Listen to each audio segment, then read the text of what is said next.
네네.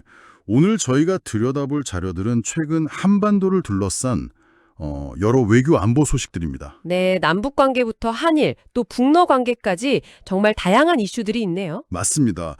이 복잡한 상황 속에서 핵심적인 흐름, 또 그 의미를 좀 빠르게 짚어보는 게 오늘 저희 목표입니다. 바로 시작해 볼까요? 네, 좋습니다. 첫 번째는 이재명 대통령이 2018년 9.9 군사합의 있지 않습니까? 아, 네네, 기억합니다. 그걸 복원하겠다고 선언했다는 소식이에요.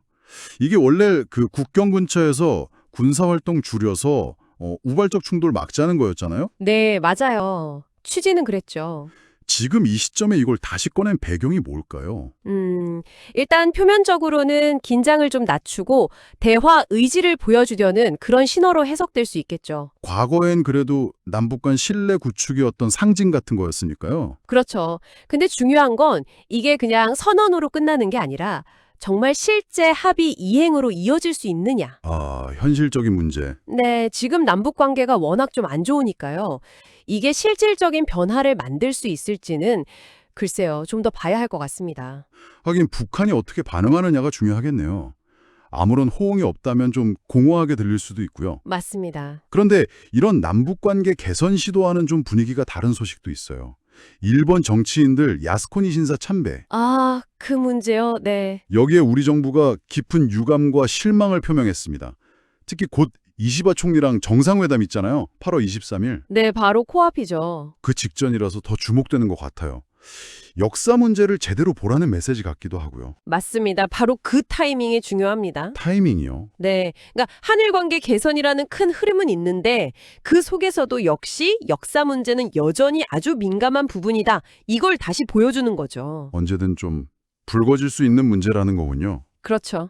정상회담을 앞두고 이런 반응이 나왔다는 건 앞으로 양국 관계 설정에 이 역사 문제가 계속해서 뭐랄까 변수가 될 수 있다는 걸 보여주는 겁니다. 이걸 어떻게 잘 관리하면서 갈지가 관건이겠네요. 네, 그렇습니다. 한일 간에는 이렇게 좀 미묘한 기류가 있는데 북한하고 러시아는 아주 노골적으로 가까워지고 있어요.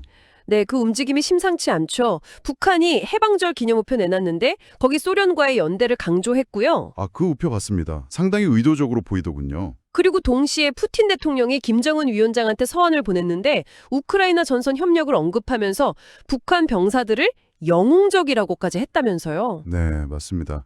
그 두 가지 소식이 같이 나왔죠. 우원 어떻게 봐야 할까요? 그냥 친한 척하는 수준은 아닌 것 같은데요? 이건 뭐 단순한 제초를 넘어선다고 봐야 합니다.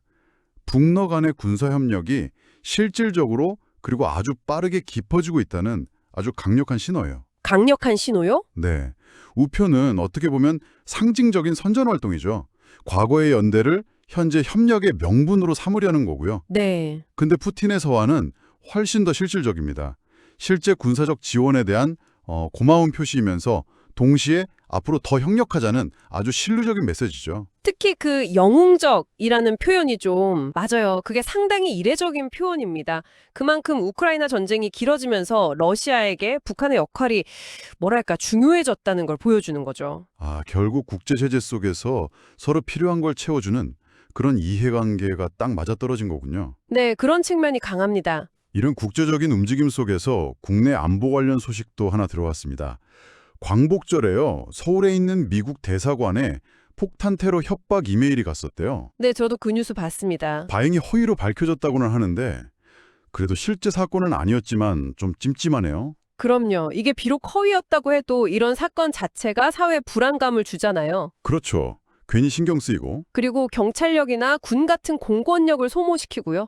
이걸 가볍게 볼 문제가 절대 아닙니다. 하긴 자꾸 이런 일이 반복되면 진짜 위협이 생겼을 때 좀 무뎌질 수도 있겠네요. 맞습니다. 그런 위험도 있죠.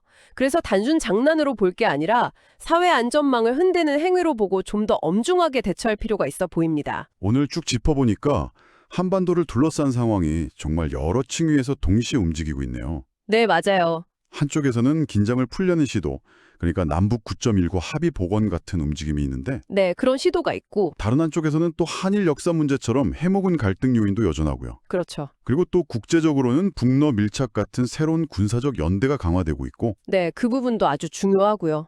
여기에 내부적으로 허위 테러 위협 같은 불안 요인까지 정말 복잡합니다. 네, 그렇습니다. 여러 다른 방향의 힘들이 동시에 작용하면서 서로 영향을 주고받는 그런 형국이죠. 네. 5일 절자 이야기 나눈 이런 흐름들을 보시면서 앞으로 몇 달간 한반도와 이 주변 지역의 안정에 가장 큰 영향을 미칠 단 하나의 변수를 꼽는다면 그건 과연 무엇일지. 가장 큰 변수요? 네, 남북 관계의 어떤 극적인 변화일지, 아니면 북녀 관계가 더 깊어지는 것일지, 혹은 전혀 예상치 못한 다른 요인일지 한번 스스로 질문을 던져보시는 건 어떨까요? 그러네요. 정답은 없겠지만 지금 상황을 더 깊이 이해하는 데 도움이 될 것 같습니다. 네, 충분히 생각해 볼 만한 질문일 겁니다.